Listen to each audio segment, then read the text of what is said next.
Hi guys, George here with another video, ASL Tips and Tactics. The purpose of this video is to explain to you a situation that I came across. And although nobody asked me for my opinion, it is a situation where I came across quite often. So I learned something, and I learned actually from my mistake. So uh, I like to share my knowledge with you, and perhaps you won't make the same mistake as I did. So here's the situation. We have, let's pick, let's pick some Germans. We'll clone that. Okay. So you have a dummy unit here. You and I both know it is a dummy unit. Our opponent does not know it's a dummy. And the opponent will be, let's make that a US squad. So we'll pick from the tray, go to Allied OB, American squad, and let's make it a 666. All right. All right. So here's the situation. You have two German dummy units there. Uh, Only this guy's marked moved. For whatever reason or another, the US squad could not go in to P2 and break concealment. So he ended his movement phase here. He was not able to score either a PTC, morale check, or KIA against the concealed unit. So now it's advanced phase, and the American squad decides to move into this hex. Unbeknown to him, there's only two dummies there. So he decides to advance in there into close combat in the advanced phase. So let's get a close combat counter. There you go. Boink. All right. So now the question is, at what point does the German player have to reveal that this stack is just a bunch of dummies? Now, if you take a look at the rule book, the rule that deals with this situation is 11.19, which reads, the firepower of an attacking unit is always halved when attacking a concealed unit in close combat. For that reason, it is rarely wise to attack both concealed and unconcealed units in the same CC attack.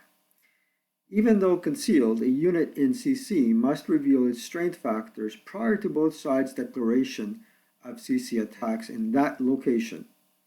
Dummy units are automatically removed prior to attack designation, and in CC because they cannot reveal a strength factor. A hidden unit must be placed on board beneath a concealment counter at the start of any close combat phase in which it is in the same location as an enemy unit. A unit loses its concealment in a close combat phase only if it makes / directs a CC attack, excluding a successful ambush 11.4 or a casualty reduction. Now, the question that arises is, when is that declaration of a CC attack made?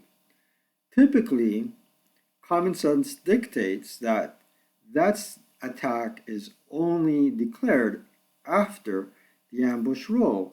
So typically, although I cannot reveal a strength factor, people are led to believe that, at least from reading this rule, and you may differ, they're led to believe that I don't have to declare a ambush. I don't have to declare my strength factor until the ambush is resolved. And therefore, if the concealed dummy stack ambushes the 666, they can withdraw from the melee hex. Well, was I wrong? And where is the answer to be found? The answer to be found is in the advanced sequence of play. Now, if you were, before I disclose the advanced sequence of play, if you're playing squad leader, and I got my little inset here because I want to also demonstrate to you what I'm talking about. So if you're playing Squad Leader with the condensed rulebook, and of course with the rad charts, because this condensed paperback version of the rulebook does not have all the charts, and unfortunately you can't find the answer to that dilemma in the rad charts either. And buyer beware. This rad chart in particular is not the latest version or edition. This is the second edition. There has been quite a few other editions out there. And if you were wondering what's the difference between one edition and the other, just over here alone, I found a bug or an error, a typo on page 4 dealing with concealment. So on page 4, the bottom line of the second edition of this table here, bottom center, DRM found on A12.22, just below. It's not really A12.22, it's A12.122. It's missing a number. So that's the second edition. So in order to get the full-blown answer, you really have to pick up the entire book, entire ASL book, and pick up the advanced sequence of play, which is in the back of the book. And if you take a look at the advanced sequence of play, and let's zoom in on this one, check it out. Okay. So when you look at the advanced sequence of play, it says perform all steps listed under location CPP in any one CC/melee location first, then in the next such location. So in fact, what you have is that the close combat phase is further divided in sub-phases. Start of locations CCPH, then you got during locations CCPH, end of locations CCPH, and end of CCPH, where you determine who gains concealment and whatnot. Now, 8.11b, place on board beneath a concealment counter all hidden items, then reveal strength factors of all concealed units, eliminating dummies, A11.19. Bang, there's the answer right there. A.12b, resolve ambush in advance of CC, not melee, was in woods building jungle bamboo kunai. And or byway BY/BS, automatic attacker ambush for street fighting, night ambush DR. Okay, then what this means is I have to, in this case, reveal that it's dummies and it ends there. There is no further attack. The attacker gains the location. And everything else follows suit. So you're dealing with ambush in 8.12b, and then the actual resolution of the CC attack in 8.24b. So that's where the trick lies. So in this case here, these guys are goners, there is no CC. Now, if this unit was real, on the other hand, okay, let's go back to the system counter, let's go to Access OB, let's get a German squad in there, a famous 467. Boink. Sorry for the boinks, now he's a real counter, he's a real unit. And let's reset everything rather quickly. All right, now, again, in this case, the American player reached Q3. He didn't have enough movement factors to move into P2, or for whatever reason, he did not want to do a bump and unconceal. So now he advances in there into close combat in the advanced phase. Now things change a little bit differently because a German player does have a real actual unit, and he he can disclose to him, look, I ain't cheating. There's a 467 in there. So we have to roll for close combat. And the first thing that you do now is the German player does not lose concealment. However, if the attacker was concealed and wishes to attack the defender, in that case, the attacker does lose concealment at the point after ambush is declared, I believe. I could be wrong. If I'm wrong, don't hesitate to comment and correct me below. Now, in this case, when you're dealing with ambush, let's go back to the table. Yeah, I'm going to the rat chart. It's more convenient than picking up the large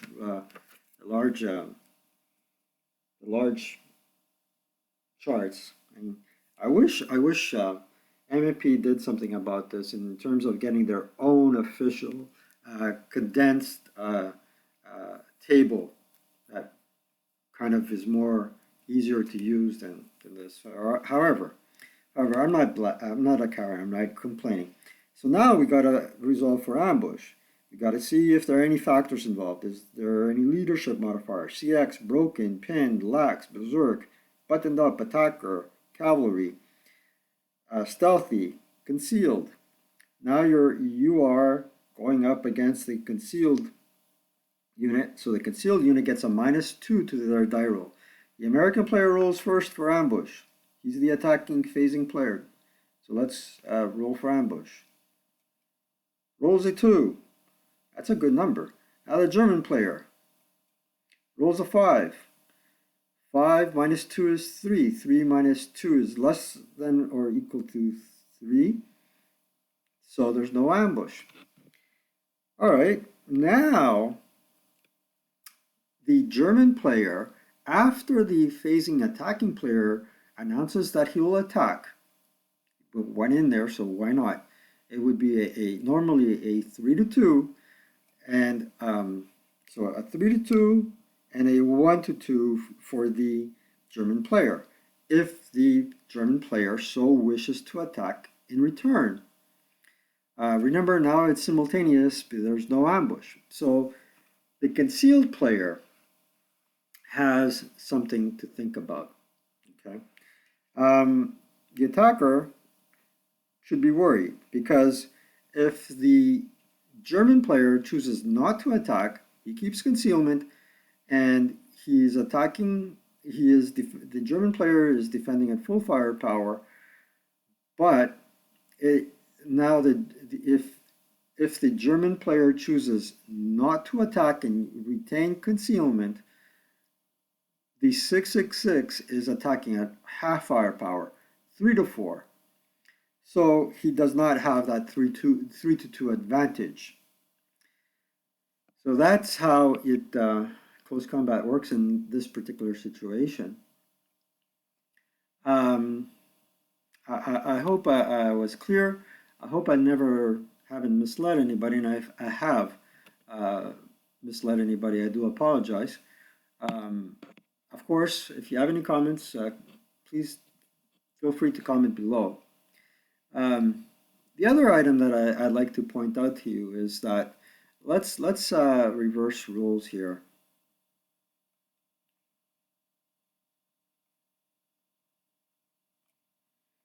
Okay, let's reverse roles here. This is a diametrically different situation. Okay, not dealing with close combat at all. Let's say the situation is this. Hold on. Let me center the action here.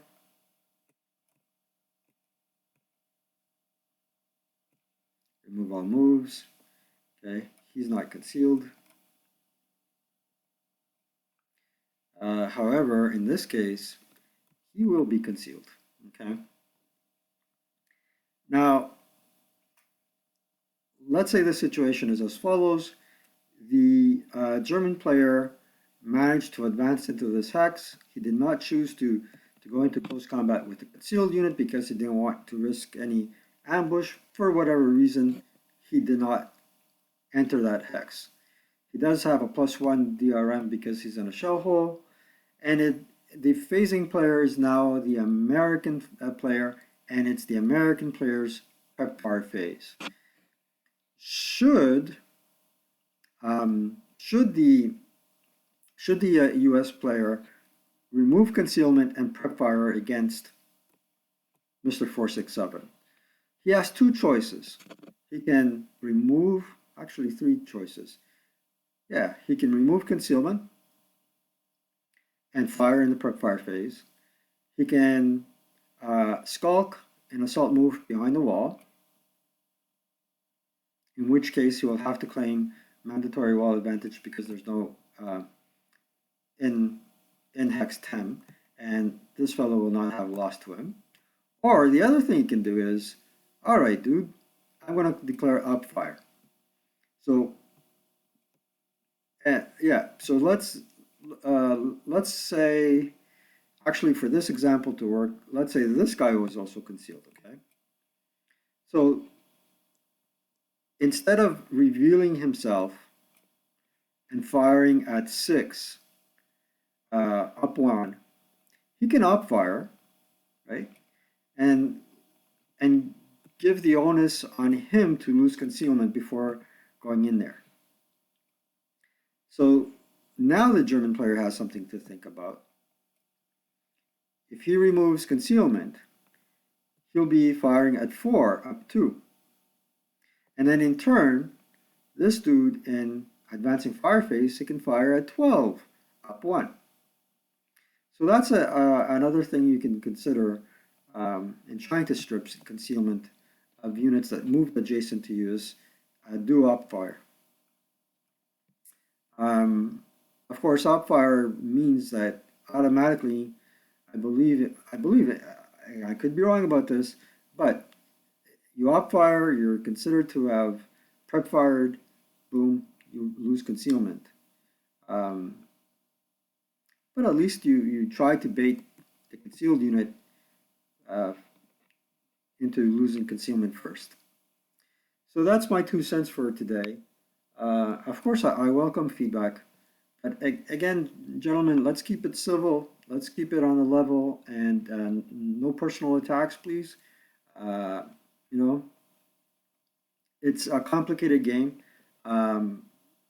You saw the example with the advanced sequence of play and how the rule reads, you know, and if you don't have access to the entire rulebook binder and those charts that are I guess, instrumental, you know, we're all subject and prone to mistakes. The other thing that I was told, and I want to thank two people at this point. I want to thank JRV for enlightening me about that example with close combat versus dummy squads. I also want to thank, before I forget, Ardvul for sending some people over to my channel. I appreciate it. And if you know, if you're into good conversations about war games, and Ardwolf is not only about squad leaders, about other interesting war games, head over to his channel as well. So going back to what I was saying previously, these two examples where, you know, rulebook diving is not enough. You have to go into the advanced sequence of play, and to make sense to this, to make sense of this, it's really complicated. The other thing that JRV told me is that sometimes the advanced sequence of play does not offer a micro management solution as well as detailed as the close combat versus a dummy stack example. So look, we're on a journey of learning. I thank everybody for joining me in this journey. We've had 14 new subscribers to the channel in December alone. It has grown immensely, and I hope our knowledge has grown immensely as well. Thank you for viewing this video. And just to give you a little preview of what's coming up, is I have an amazing after-action report at the starter kit level. Mark and I played a great game of early battles. I'd love to go over it with you and show you some of the tactics that were utilized. I think that Mark's strategy was brilliant, and I will not give you any spoilers. This video, when and if it's published, because I'm having a bit of computer difficulty now, I am sure it will be entertaining as heck come this weekend. So stay tuned, everyone, and thank you for watching. I'll see you soon. Take care.